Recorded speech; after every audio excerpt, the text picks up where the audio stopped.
Okay guys, Assalamualaikum. So depan aku hari ni ada satu unit CLA 45S shooting brake tahun 2020 Japan spec. Okay, ni for Matic. Okay, so untuk shooting brake bahagian belakang lah, dia ke arah wagon. So datang sekali dengan power boot. Okay, dengan kapasiti boot yang luas. Okay, so dia datang sekali dengan power boot.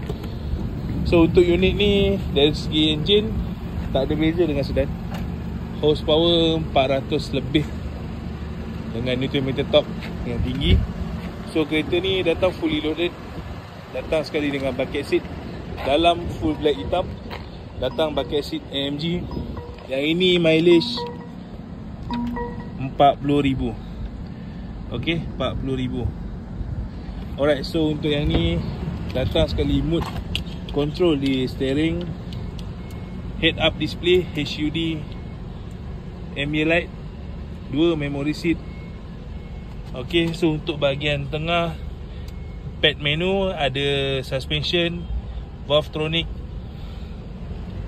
Alright, so mana-mana yang berminat untuk mendapatkan CLA 45, kereta ni perfect, complete.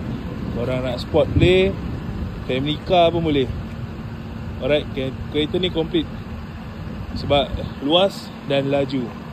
Ok, so mana-mana yang berminat, korang terus tekan link di bio ataupun roger aku di talian 017-3670-749. Alright, so kereta ni kita jual pada harga RM313,000 untuk tahun 2020.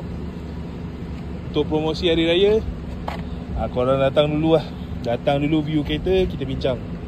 Alright, so mana-mana yang berminat dan nak mencari CLA 45 shooting brake, roger sekarang. Stok terhad sebab unit kita yang ini color yang limited, warna kuning. Okay, kuning ni keluaran limited, tak banyak keluaran CLA warna kuning. Alright, so jangan lepaskan peluang, roger sekarang.